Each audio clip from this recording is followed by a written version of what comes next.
Peace, gods and goddesses. Peace. I was enjoying the music a little bit, right? I am Thea Lamel.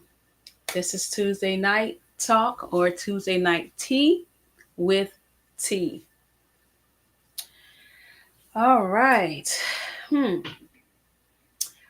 I lay down my crown, not in defeat, but in the quiet knowing that love leads. To bow is not to break, it is to breathe beneath divine rhythm. When I soften, the words unfolds. Petals of purpose bloom where control once grew. I listen, not in command, but to feel the pulse of the unseen hand. My spirit bends like water, flowing through his strength, not lost in it, reflecting the sky, the source, the silence that speaks in holy tones. Submission is not silence. It is the sacred dance between yielding and trust, between my will and the whisper of the eternal. To be submissive is to remember I am not lesser, I am aligned, and in my surrender, I rise. The art of surrendering. All right, family. Tonight, we're going to be speaking about submission. So, in our last broadcast, last Tuesday, we were speaking about another topic, and it was called the soulless union. And in that topic, submission was brought up, being being submissive to your husband.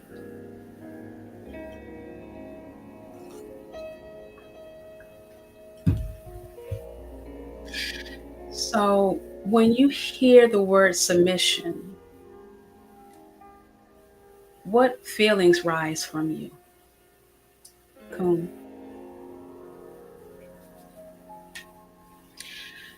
Do you feel peace? Do you feel resistance?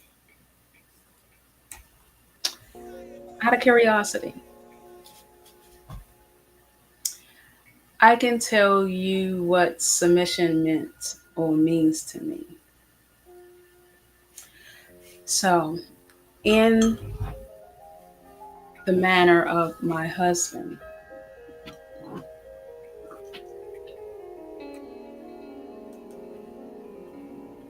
submission means guidance.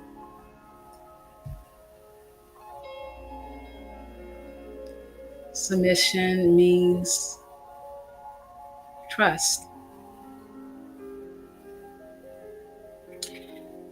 Submission means strength. And it means peace.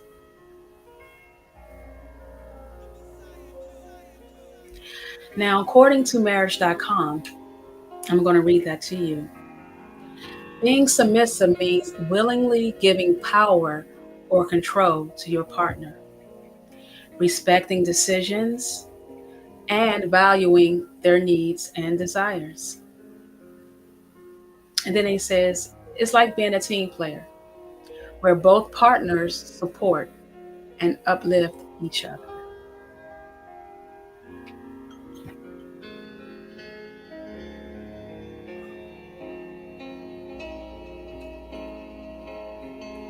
I know a lot of us grew up in homes where, especially if you were Christian or religious, just say religious, you grew up in a home where you may have heard something like that: submit to your husband, right? I know I did, and I didn't grow up in a home that was very religious, but I still heard those words from different times that I may have gone to a church. I heard submit to your husband. So now we have this, what year, 2025? That's the year we're in right now.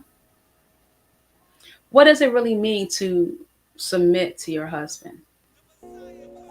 I mean, we're in a world, or we're in a time where um, multiple parents are working. The mother and the father are working. And a lot of times they are splitting bills. There are times where the mother may get home later than the father. So he may be cooking dinner, or she may be cooking dinner. It depends, right? There are households now where the father are called stay home dads.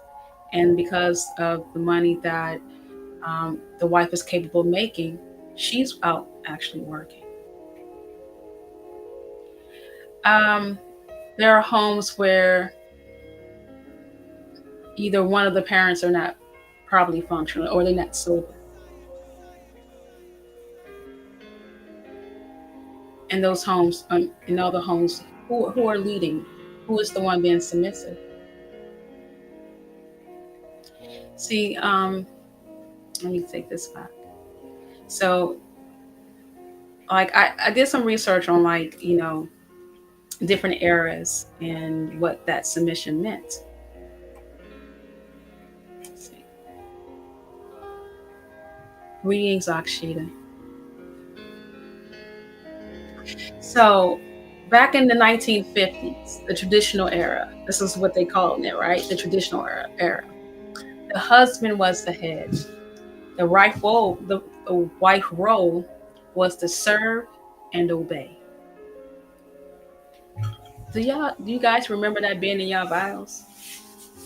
I do remember something like that being in the vows. I think they may have taken that out though. Submission meant obedience and silence. Back then, religion kind of enforced that too. It was a model kind of without balance. Now, I'm not sure who's watching me that may have been born in that time era, but um, feel free to to respond. What did submission mean to you in those times?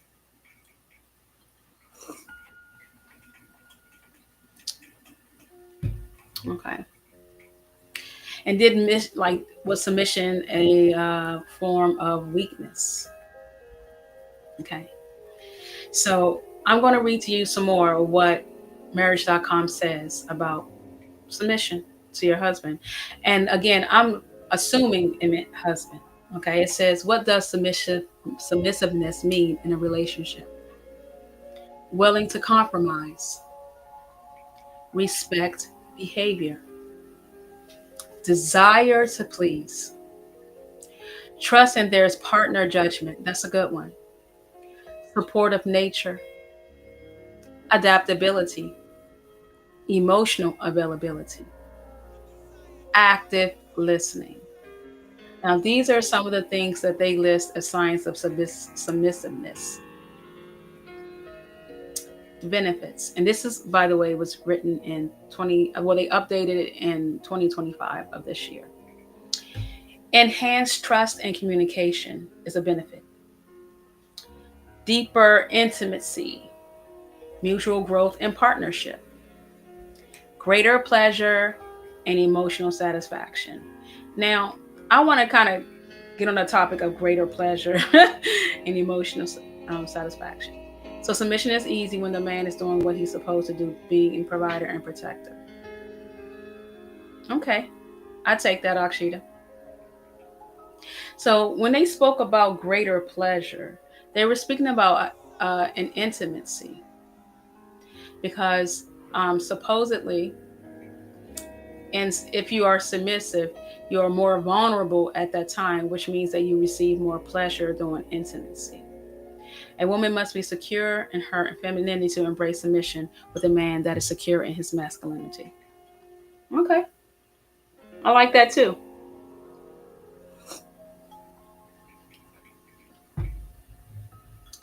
I like that too. Okay. So back in 1960s and 1970s, because I'm going to come back to you, Akshita, with this, the woman must be secure in her femininity. So 1960s and 1970s, the feminist movement rose. People was taking off their bras, right? I mean, I don't know much about it because not really my era, but I was too young to know it. They were burning bras, I believe, right? Correct myself. Submission became a word to resist. Marriage started being redefined as partnerships, not ownership. Okay. Now, this is from like the 1960s to 1970s. So, from in the 1950s, you pretty much obeyed what your husband said. He was, whatever he said was law. You know, um, you were just there to kind of help him get through his day, his life. Okay. And take care of the kids. Now, 1960s and 70s, the feminist movement rose, and again, they start questioning this submission. Okay. Now we got the 1980s to 1990s. This is in the partnership era. Again, I just spoke about it. Dual incomes in the homes. Emotional equality emerged. Submission became a mean of respect, and then it did obedience. It became a choice, not a command. Now, I haven't. The feminist movement was about hating man. Yeah, I get that. I get that, and I'm not totally disagreeing with you with that. About pretty much separating a man and woman, taking them out the home. I get that. Keeping them out the home. Okay. So earlier on, you heard me ask questions about when a woman she began to work, because there was a time when um, it was you needed more money. The woman had to be two income household, where the woman was working or supposedly had to work, right? Um, and I say that because they pushed the narrative that you needed more stuff in case, so that you needed more stuff. That means that the woman had to work because you needed more stuff to be able to have that ideal life as a family. The more stuff you had, that means the more money that needed to come in the house, which means that the woman had to work in order to make sure that you had that ideal family, right? But in having that ideal family, women had to work.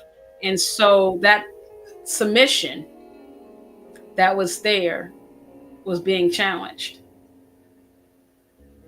Now, when you speak about the provider, and I think someone said supposed to be, yeah, okay, that was you, Akshita. You said something about being a provider and protector, right? But in being a provider, what did that mean? In what era did that mean? Because in 1950s, that era meant that he pretty much was the one out leaving the household and going to work. And that meant that she was probably at home. Now, that probably also meant that she didn't have much say so in a lot of things that was going on with maybe the finances. And maybe she did, because I would hear, grandma saying that daddy brought home not my grandma, but grandma saying that, the husband brought home the money, and she was pretty much, she paid the bills. Or then sometimes they had an allowance. Now, again, that's not my era. So I'm only going to speak on what things I've heard and some readings. So if there's anyone here that needs to correct me or have some information that I'll be glad to, they can actually put that in there or get on the chat. I'm all for it. So, but I just had the idea that his word was his word. And at the end of the day, what he said, she may have had some input, but what she said, what he said at the end of the day, that was law, right? So you go to the 1960s again, 1970s, where women start rising and I want to work this job and I can just as strong as a man and I can do this and I can do that. It became more, by the 1980s and 90s, it became more of a balanced thing, where women wasn't looking at submission the way that they were in 1950s, right? Because we were taught that okay, we gotta work. Go ahead and A watch it. good role model. He doesn't cheat or flirt because he respects his vows, he respects you, and he loves and does not want to lose you. So if those aren't reasons alone for you to submit to his leadership, I'm not exactly sure what will. I love you. Be well. Baby, this is why you're able to submit yourself as his wife. He's reliable. He shows initiative. He knows how to guide and lead your family on the right path. When you're with him, you feel safe because he's doing his best to not only be a good husband, but a good father, a good role model. He doesn't cheat or flirt because he respects his vows, he respects you, and he loves and does not want to lose you. So if those aren't reasons alone for you to submit to his leadership, I'm not exactly sure what will. So, I did not hear her one time, and I don't have the whole clip, but I didn't hear her one time say that he had to have all the money. I don't think that was one of her things that she stated.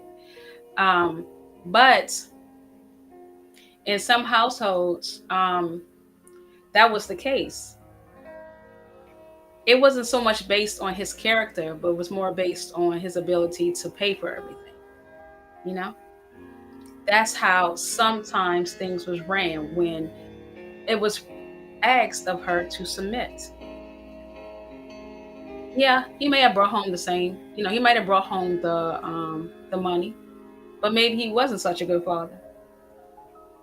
He did provide though financially. So I think during that era, 1960s and 70s, women began to rise against it because in some of the households, what this young lady just spoke about, um, that wasn't going on in that household. She was probably feeling more depleted. She was feeling more, I guess, closed and unable to speak or and able to express her feelings. So, okay, 1980s, 1980s and 1990s, again, it became more of a balance. It wasn't so much of submitting, even though you still hear about, especially in religion, and we'll get to that too as well. You didn't hear about it as much. It was becoming a partnership more in marriages. Now, I'm not speaking so much of your boyfriend or your girlfriend. I'm speaking of in holy matrimony. Okay. So yeah, so by 2000, submission evolved into a spiritual or a relational principle, a conscious act of trust and cooperation of love. Okay. Now, I know we all coming from different generations. What does submission look like in your home or look like in your grandparents' home? Or, and I mean your home like your mom and dad, or with your grandmother and your grandfather, or your aunt and uncles. Like, what does submission look like to you? Was there a such thing?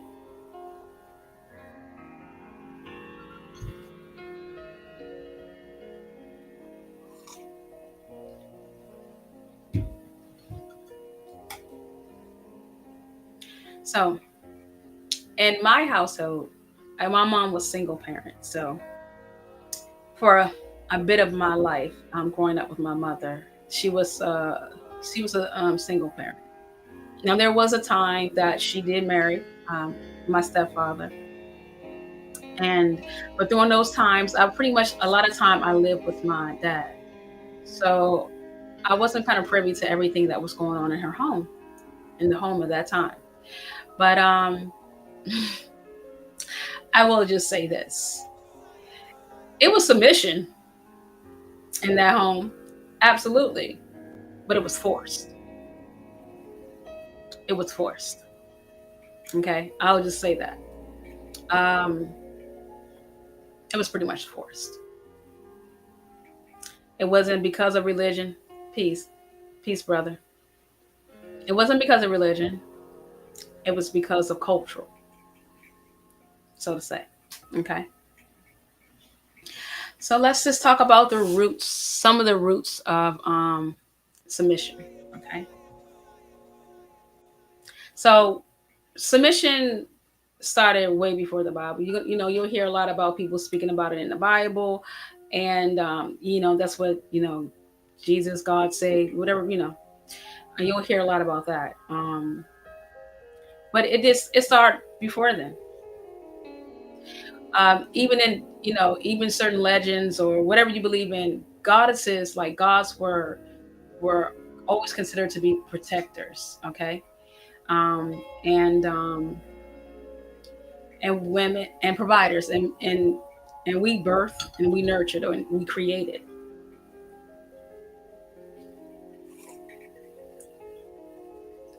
The survival patterns gave men dominance, not spiritual truth, but social design. Okay. Now, there are some scriptures, once we took on the idea of submission, it too was placed in the Bible. We go with Genesis 3:16. He shall rule over. Ephesians 5:22. Everybody knows this one. Wives, submit to your husbands. In the Quran 4:34. And again, I don't speak. So I'm going to speak it in English. Men are protectors and maintainers of women. So over time, obedience became holy, and hierarchy replaced harmony. Okay.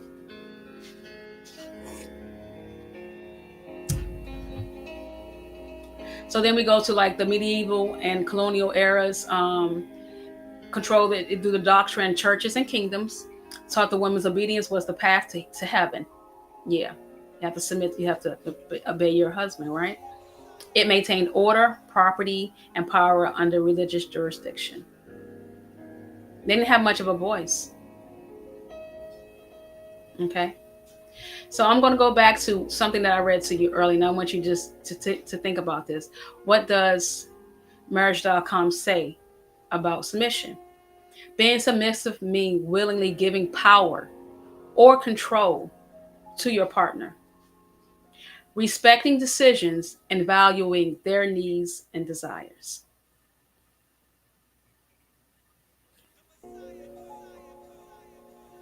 I want you to think about that.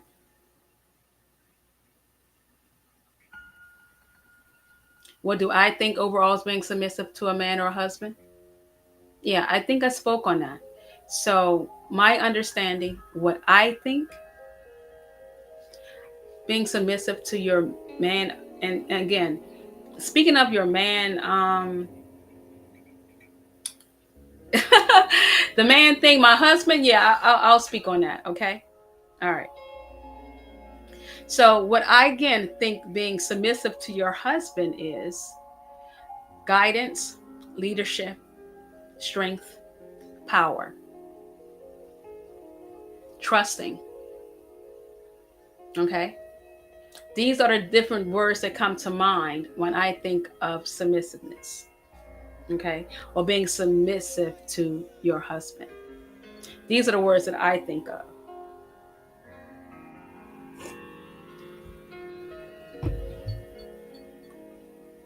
So when I think of guiding, it's me trusting my husband enough to allow him to guide me. And I know when I say the word power, you're probably thinking of him, but I'm thinking of my power, my divine, feminine power, right? That's what I'm thinking of. Having the power to know when to allow or to let my husband lead. Okay? And strength. You're probably thinking I'm thinking maybe about like how strong he is.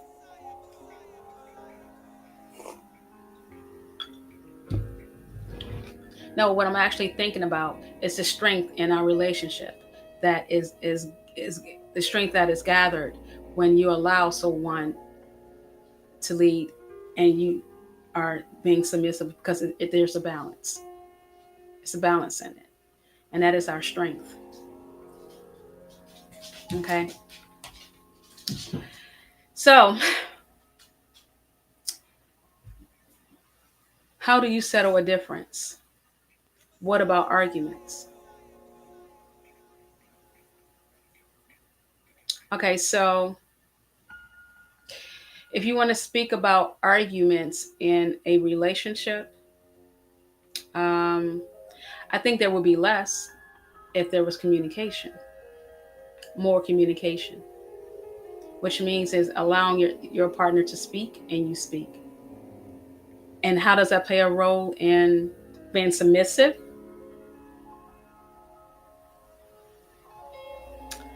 I think it plays a role in not feeling like you have to get the last word. Listening to your partner and accepting what he has and what he says and how he feels. And then also, as you listen, um, to care enough and trust enough that you will try to, I don't want to use the word sacrifice, but try to meet them halfway. Hear their needs. Okay? How do you settle your differences? By listening and meeting in the middle. Um, just like submission, I don't believe there is a left and a right. I believe there's a middle. There's no such thing that you can't come to an agreement. If you cannot come to an agreement, that means that either one of you, whether it be the man or the woman, is holding on to something else. Because there's no to say that you can come to an agreement. You may not be able to come to agreement at that moment, especially if it's heated and someone in their emotions. However, once things are calmed down and you're actually thinking clearly, you can absolutely, that agreement may be that we agree to disagree. But however, you're still coming to an agreement.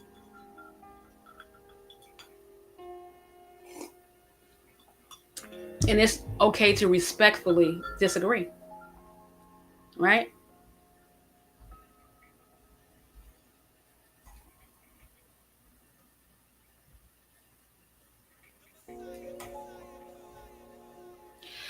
So let's speak about the suppression, the divine feminine, and from suppression to restoration. Okay. So the shift from goddess to obedient wife. Okay. Now, this discussion is not about what is right and what is wrong in submission. It's pretty much understanding different views of it, okay?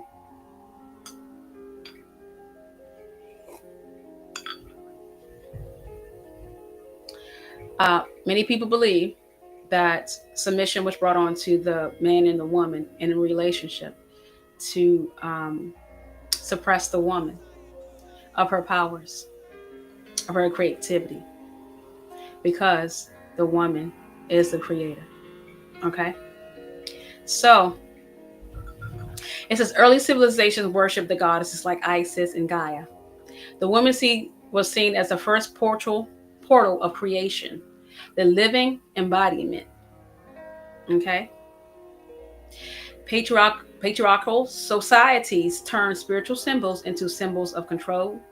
The goddess became secondary. Submission was no longer sacred flow, it became obedience to man. An historic belief, woman true as a creator, and in ancient mysticism, the feminine energy like Nut, Sophia, and Shekinah is the womb of creation. To suppress the woman was to separate humanity from its source. Rise of the matriarch, Ashe, Ashe. So the consequent separation from the feminine, society lost touch with intuition, nurturing, and compassion.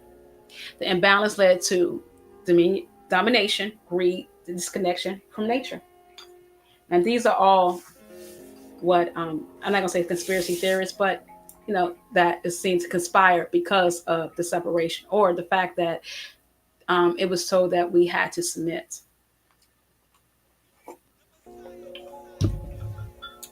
Okay. In a lot of households, it was taken out of pretext. It wasn't based off some of the things that I spoke about here. What did I speak about at the beginning? Okay, it wasn't based off these things of willingness to compromise. In a home where a woman had to submit, There was no compromise. It was what he said, and that was it, right? That's why a lot of women today have a bad taste in their mouth when they hear a man say, "Woman, you submit to me," or "Woman, you supposed to submit to me," or if it's in their vows, or when they, when they marriage vows, or if a man speak it. You didn't hear things like respectful behavior or desire to please. Now, if you're in a marriage, you should desire to please your mate. Man should desire to please her, and the man and the woman should desire to please him. Okay. Trusting in their partner's judgment. I agree with that. You have to, not just the man, not just the woman trusting in the judgment of her husband, but what about when he's away? Okay. What about he's away? And he has to trust that she will make the right decision based off by judgment. Okay. Being a supportive nature. Now, all these things are positive things. Adaptability. Okay. Emotional availability, meaning that you're capable to be there emotional for that person. Okay. And this is signs of submissiveness, but this goes both ways, right? Is it that she's supposed to be emotional available for him, but that it's not him for her? But again, in a lot of different households, that wasn't going on. It was what he said, how he felt, when he wanted it. Because a lot of people even think about submit. The first thing that come to mind is, or submission is that they think about sex and the roles it plays in sex. Okay, or intimacy, which are two different things, but those are the things. Why put a noble carry this Proverbs one, which spells it out. Ashe.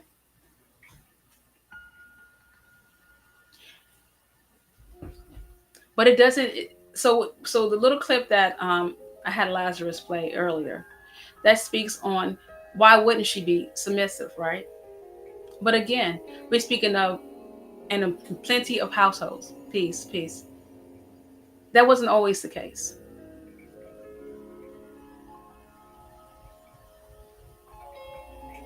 So is submitting actually a bad thing? You know, is it something that we should look upon as being negative, or should we look at it as women to be something that oppresses us? Or can we look at it as something that will keep the household or our family together, or keep some peace in our home?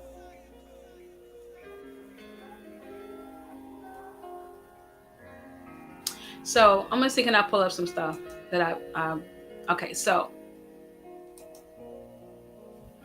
let me go back to this.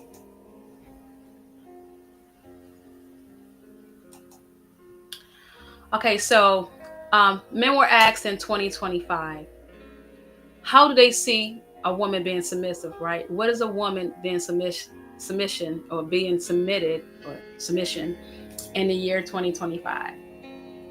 So there still is a traditional view on women being submissive, right? Some believe that a woman should follow her man's lead. I agree, Lisa. I agree.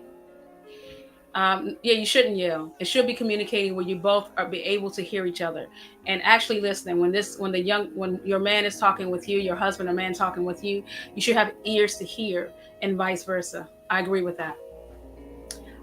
The men still should hold to the classic models. There are some men that believe that these are like this is a smaller group, but they still hold traditional values. Excuse me. They see masculine leaderships and feminine submission as a natural order. Okay, these men often use words like provider, protector, head of household, but many have evolved within this belief. Okay, emphasizing care and structure and mutual respect. But again, there's still a few that have traditional reviews, and there's nothing wrong with that. Okay, and they use quotes like this. Is funny. They use quotes like this, which I thought was pretty funny. If I'm leading with love, protection, and purpose, my woman can rest in her softness, not control. That's balance to them. And again, I'm not in everybody's house, and I don't want to be in everybody's house. Okay, so If I'm leading with love, protection, and purpose, my woman can rest in her softness, not control. That's balance. That is his perception of his woman and her softness being submissive, okay? Okay, so now then you got the conscious or spiritually aware masculine man, right? Now in this group is considered to be growing pretty fast in the communities in 2025. Now their belief is submission is energetic but hierarchical. Hierarchical? I can't say that word. Hierarchical. Okay, I think I'm saying it right. Hierarchical. Okay, I may be saying it wrong, but you know the word I'm using, right? They see the woman's surrender as sacred only when he himself is surrendered to what?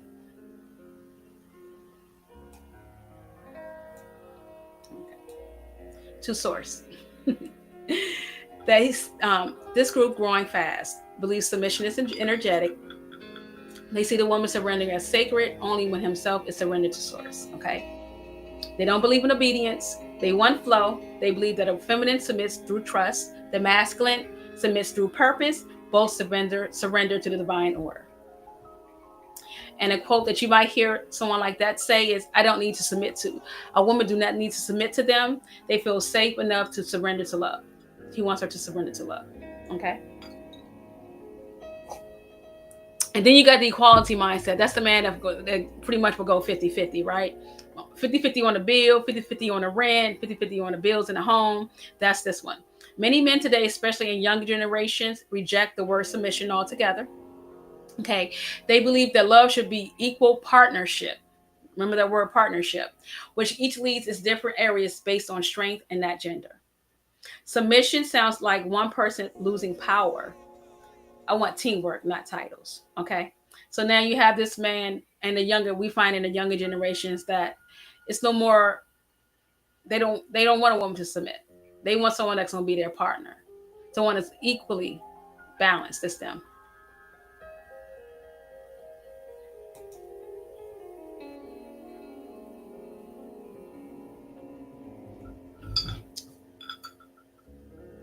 Okay.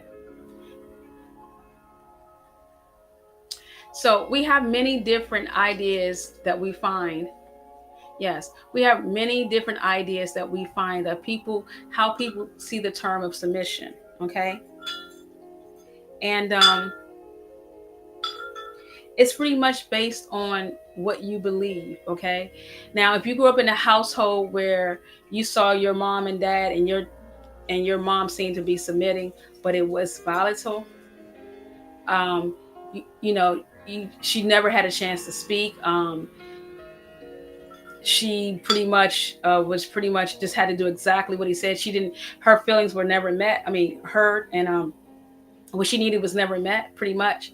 Yeah, the father may have came home and he did provide the food and made sure the bills were paid, but emotionally, her feelings were not met. And she pretty much just had to do what he said. Then I can see where to some women that might be a problem when they hear the word submit. If you grew up in a home where your mom and dad was together, and though you saw that at the end of the day your dad had his word was the law, he still took what she said in consideration. He listened to her, of her concerns or her grievances or whatever. He listened to her. He allowed her to have some input. And then at the end of the day, he made the decision. I can see how yours may be positive, or you might find that negative as well, But it's submitting to your husband in 2025 even a thing anymore? Because what I read, most men want a partner. They don't even want you to submit.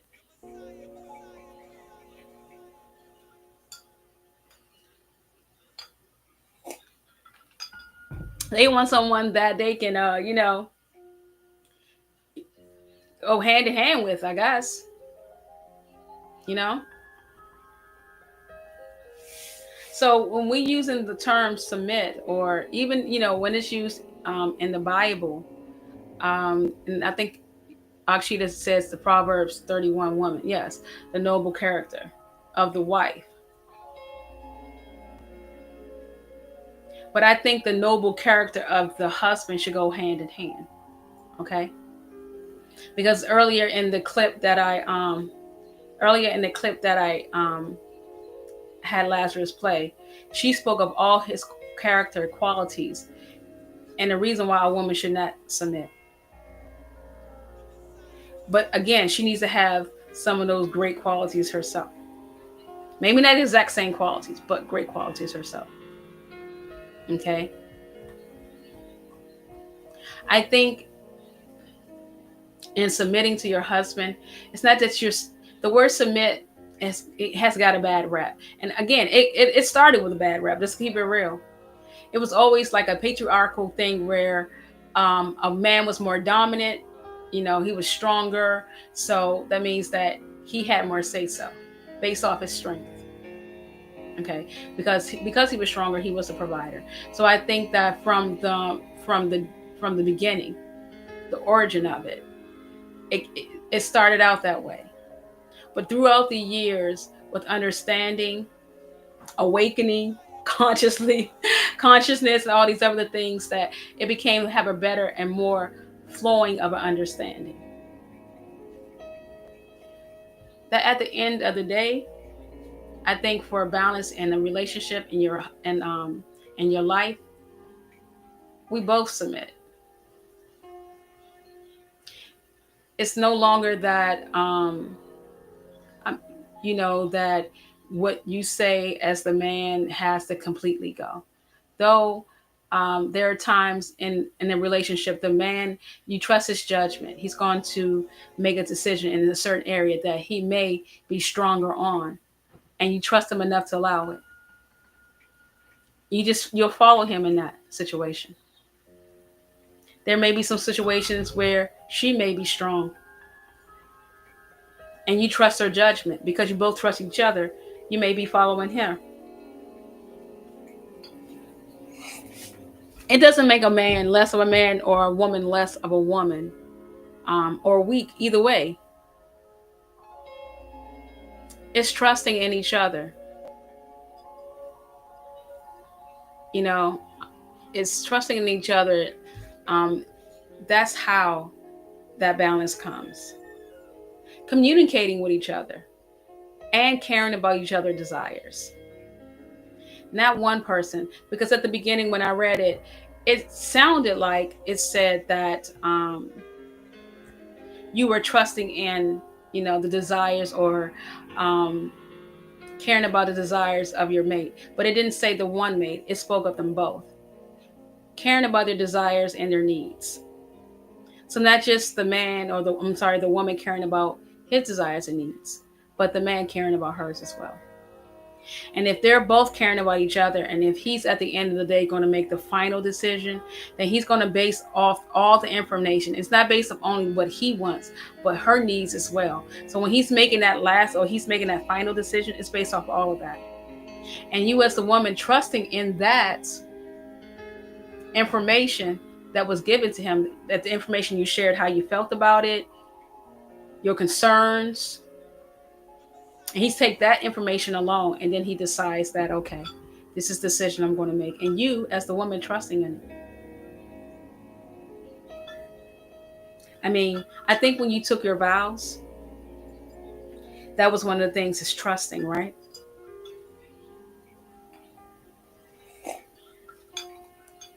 So, this thing about submission, I mean, at the end of the day, it's not really bad, right? Not really a bad thing. Not at all. I mean, yeah, I can say the origin of it kind of started out kind of, but at the end of the day, in 2025, is it okay to submit to your husband?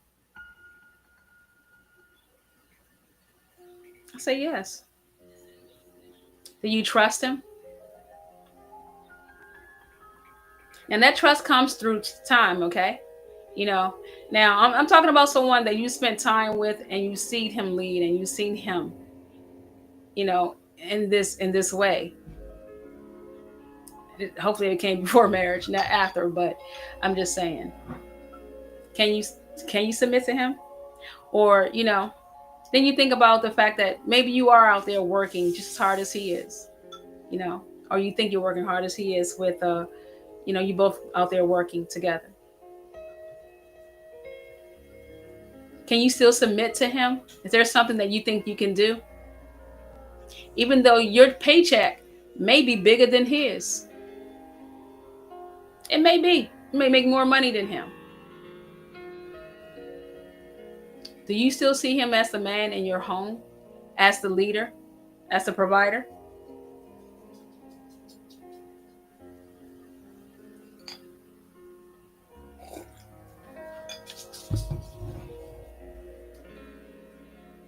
Hmm? Can you still see him that way?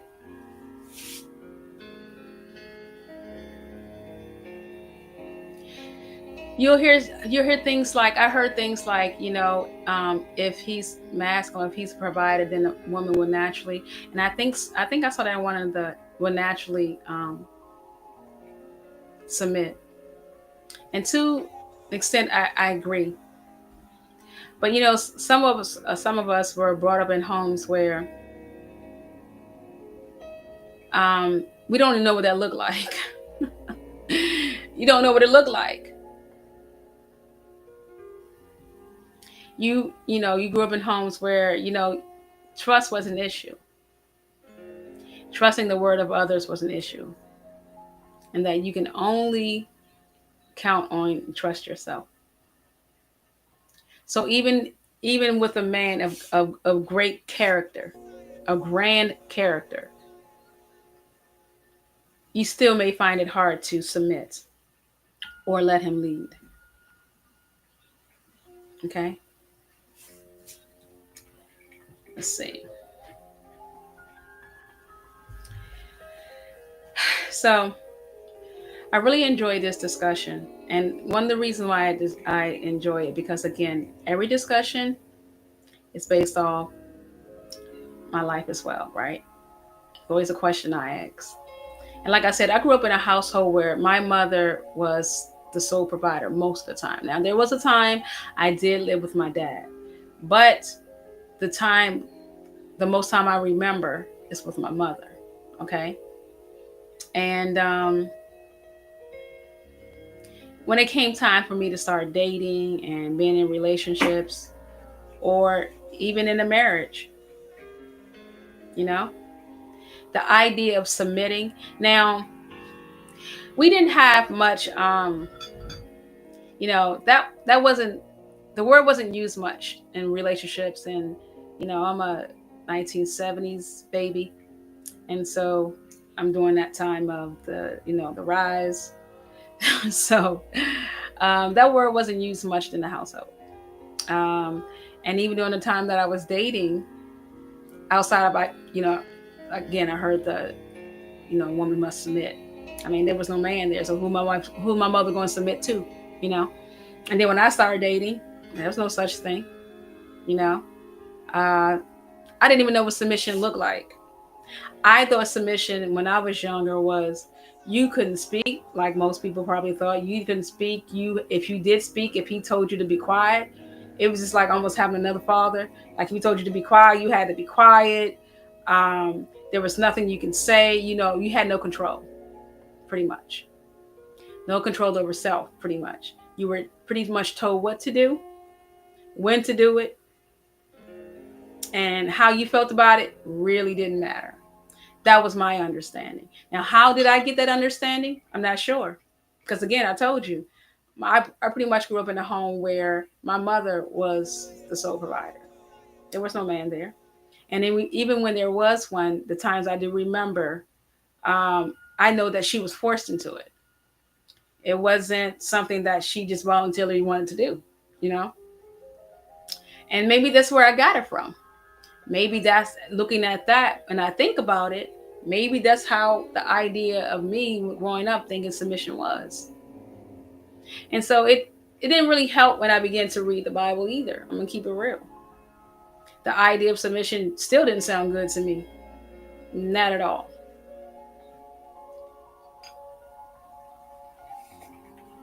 He had to obey, and I had to submit.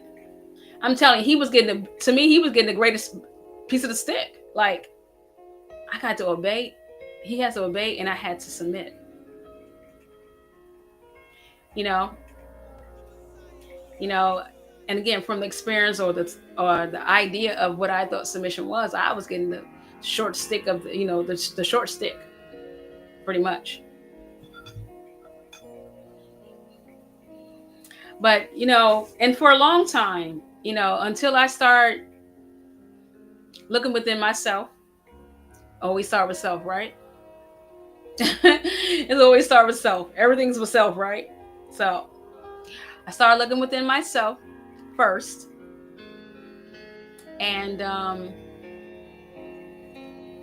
trying to really figure out what submission meant to me, not what someone else's experience, but my own without that experience, what it meant to me. How could I submit? What would give me the idea of submitting without the negative, experience that maybe my mom had, or maybe I heard some other people speak about, or maybe even honestly what I read in the Bible, but my own personal experience or personal thoughts and ideas of what submission meant. And so the character in someone that had for me that I knew that I could submit to was, again, the communication.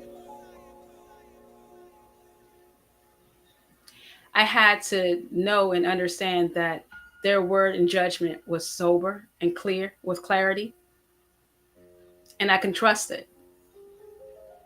And those from the works that that person did prior to us getting to the point where I would submit. Because just because you get into a relationship and you start dating a man, I mean, all of a sudden that's how that goes. No, it don't go that way.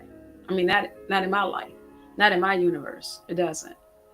But really getting to know that person and seeing the works of that person, seeing the character, the morality of that person, understanding, watching that person lead others,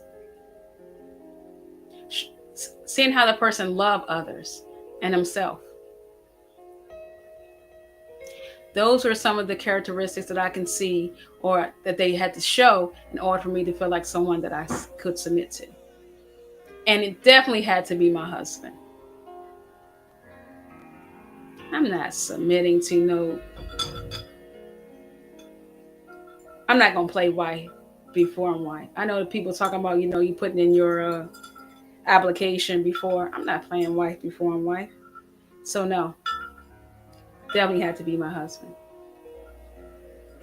Now I can say in my experience now, because I am married, at the end of the day, after we may go back and forth, and sometimes listen, when we're going back and forth, that conversation ain't always as calm as my voice is today.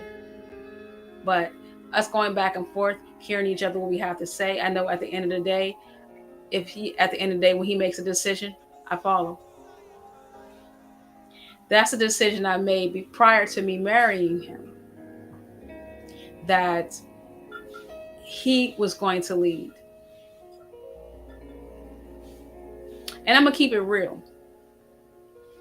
When we spoke about like divine feminine and divine masculine, those different energies, even a part of that, like I want him to lead. I want him to actually have the last say so, in a sense. I want to give that power to him. It's not me losing my power, divine feminine. It's the power, because I do have that. I'm releasing and allowing him to do what he has to do by making that decision. Because all the time, I don't want it.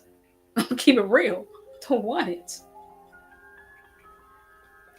As long as I am being heard, my concerns are being heard about it. He has heard my concerns about it, and he takes those in consideration. I let him lead. He carries that weight on his shoulders. His shoulders are a lot stronger. Believe me, his shoulders are a lot bigger and stronger than mine.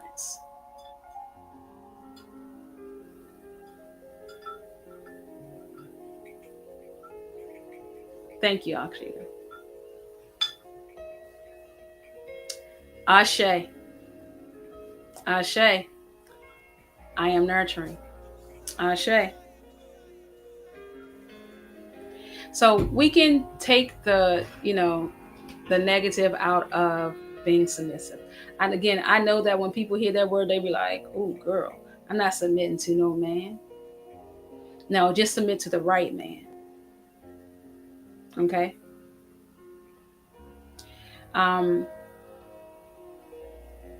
yeah, we're definitely nurturers. We're definitely nurturers. But as nurturers, we want to be heard. And we want to also know that our feelings,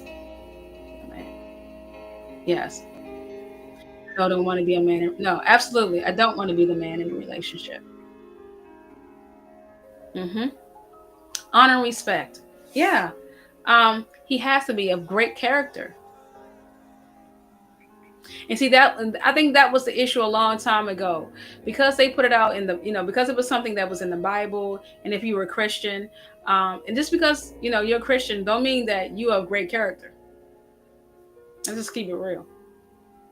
Even if you say that you're a Christian, let me say that doesn't mean that you're a great character. So I think a lot of times in the past, some of our elders, when they said submit, they was going through a lot. The women was going through a lot, and as children, you were seeing it. You were seeing. And so you grew up, or if you didn't grow up, your mother grew up, your father grew up with this bitter taste about submit. So they didn't do it. And as we know, we now are 70 babies. It's like, we not doing it. Submit what? You know? But it can bring balance and harmony because the idea of your mate, your husband, knowing that you trust him that much to lead.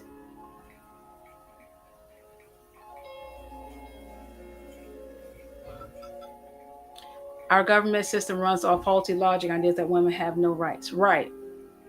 Well, that's what they want us to believe, you know.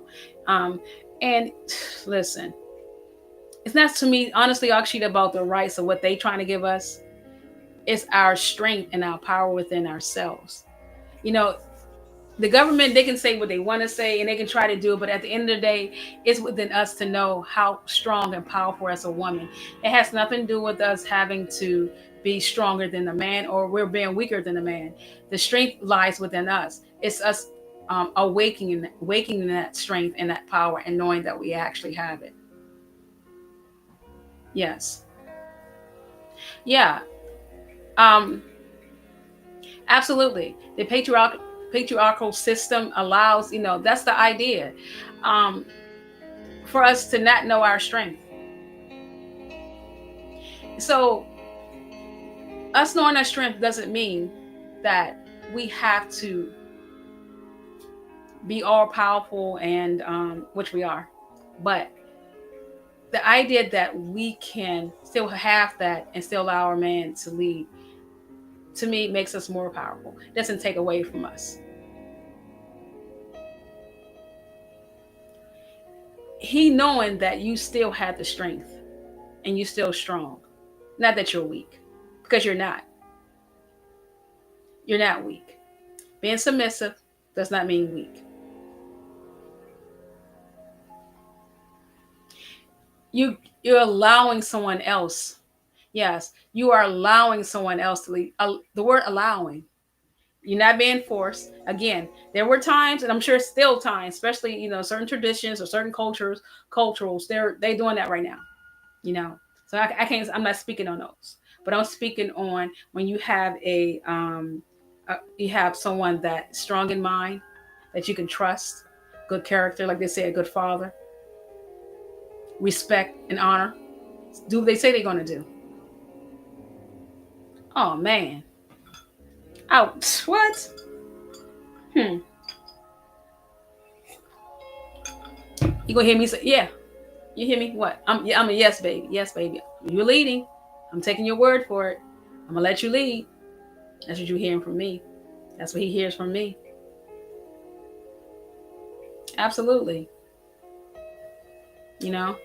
But yeah, I think honestly, when they speak about the patriarchal system, yeah, I think they did want to take that from us because we speak about the government, but it's past the government. It's way past what the government. It's stronger than it's higher than the government. You know what I'm saying? It's up to us women to teach our children through example. We must be the change we want to see. Yes. Yes. And us women that don't have men, excuse me, men in our home right now. So for them to see it, a community raise children, a tribe raise children. Have them around families that you want them to have a family like. If the family you have is just you and your daughter or you and your son, and there's no man in your life right now, whether it be the father,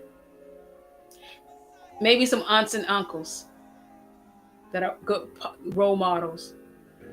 If you're going to church, family members, role models in your church or a part of your community, certain organizations that you're with. Allow your children to see those. If you can't show it to them in their home right now, allow them to see that.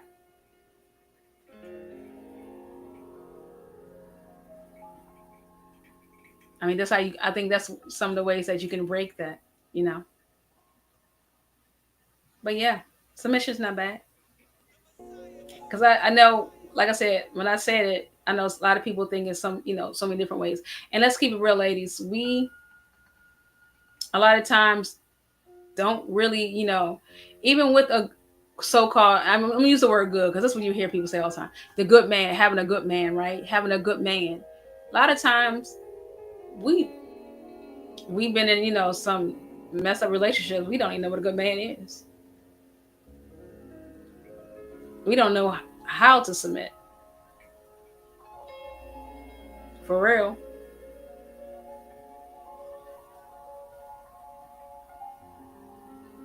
So yeah, I'm gonna tell you that community. Okay, the community has a great impact on, but it's important for men to get involved with their communities. Yes, and set the positive. Exactly, and that's what I'm speaking of. So, if you right now, like I said, you're a single mom, you don't have a man, a role model in your home where they can see that balance or that communication between a man and a woman, effective communication, not that bickering and the yelling and the cursing and calling each other names, but effective communication. If you're in a home now where that's not happening and you do want your children to experience that, if you have any family relatives that you see that in their homes, um, or your churches or the organizations, there are other organizations where they can see things like that, so they can know what it looks like. Because if they don't know what it looks like, they don't know what it is. They have no idea what it looks like. They have no idea what it is. So when they see something that's on the opposite end of that, that may be something that they might be familiar with when they're growing up and they're having their own relationships. That may be more something that I did to them because they haven't seen the balance when operating out of anger. Yeah, healing is necessary to understand the importance of submission. I submit to source. I submit also to the flow of energy. Not to just my husband, but to the flow of energy. And that's another thing. It's becoming more spiritual now. Okay? It really is.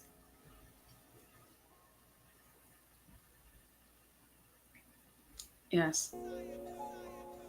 It takes strength to submit.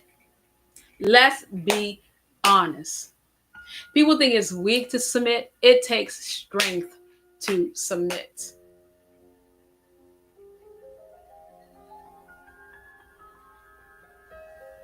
It does, right? It's not something that you just do so easy all the time. To be able to put that trust in someone else, that takes strength. People think it's weakness. Absolutely not. Again, unless it's forced. But I'm not talking about the force. I'm talking about making that choice. You know, to say, okay, I'm gonna let this brother, my husband, I'm gonna let him lead, no matter what the outcome is. Because believe me, it doesn't always turn out the way you might expect it to turn out. That part right there, it doesn't. I mean, they're human too, right? They're able to make mistakes.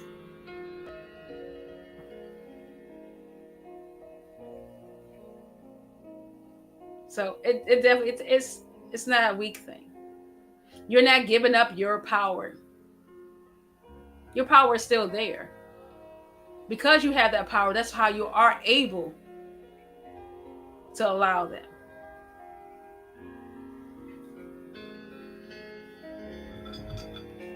Let's see what else I got.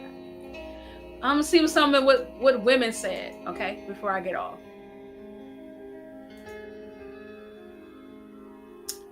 Let's see.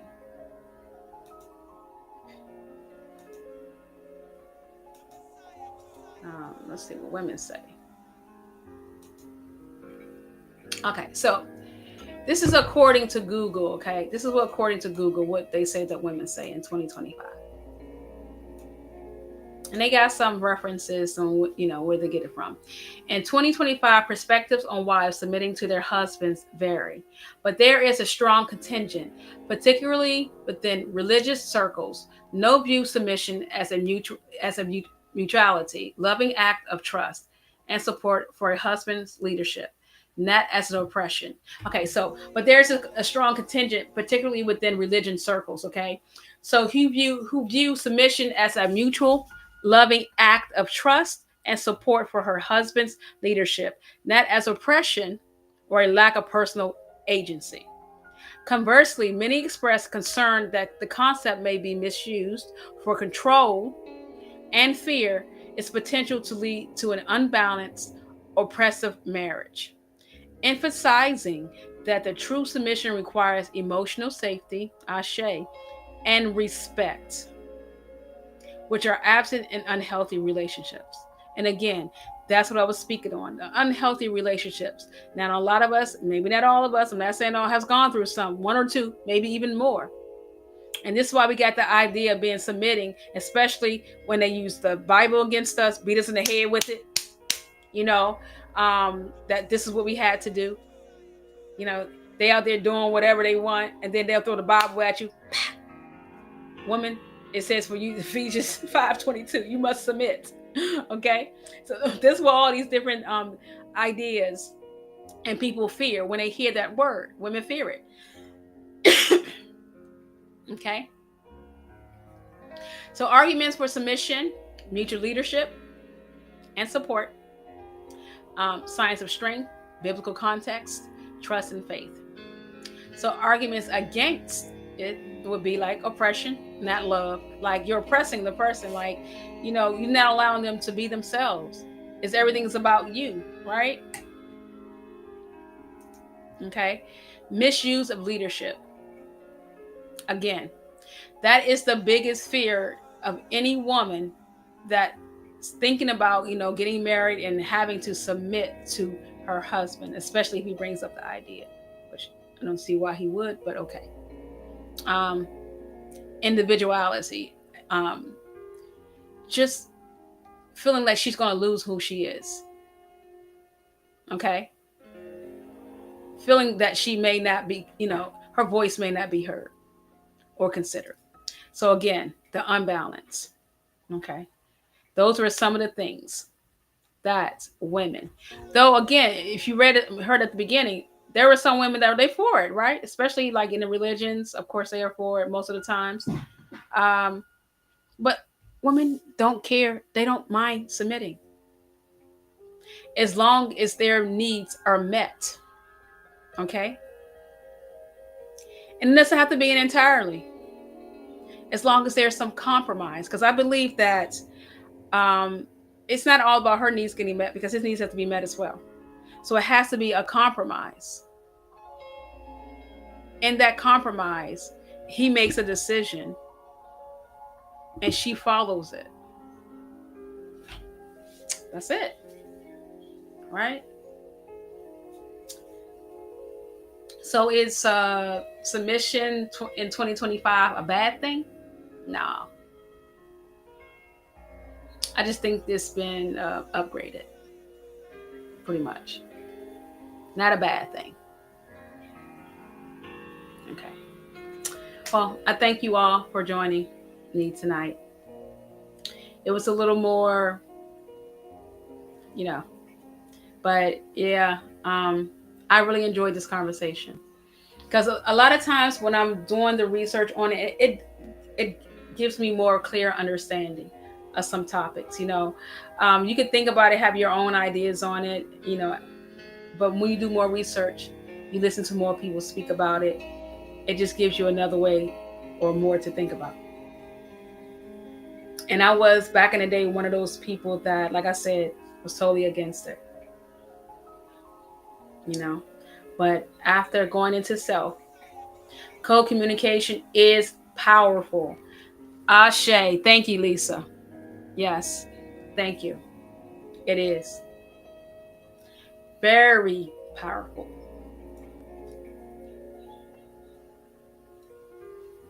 Okay. Again, I thank you all for tonight. I'll see you guys on another Tuesday. I appreciate and so today is our what is our 7th day of our raw reset. If you are interested in joining us, you can hit me up. You can hit Lazarus, Denise, Bankstar, or even Akshita. Let them know that you're interested in joining. We can add you to our chat.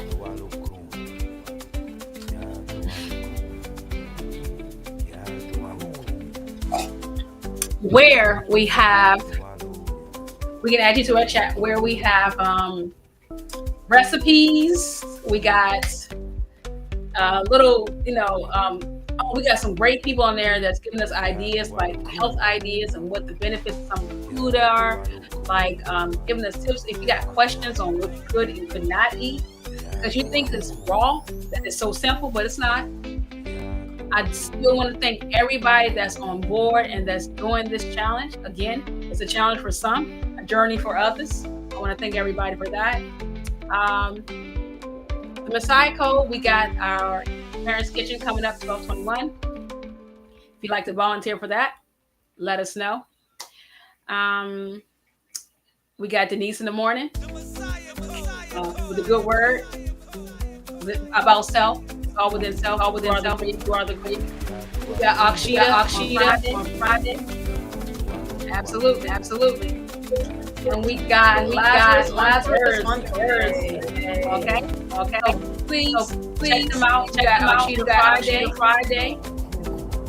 Great information. Okay. Very powerful. Very powerful. Check her out. If you haven't seen her last Friday, check her out. Last Friday. Okay. Also, husband Lazarus. Absolutely. Check him out. Okay. I didn't let you guys know what I was doing. So this is my Damiana and butterfly blacks.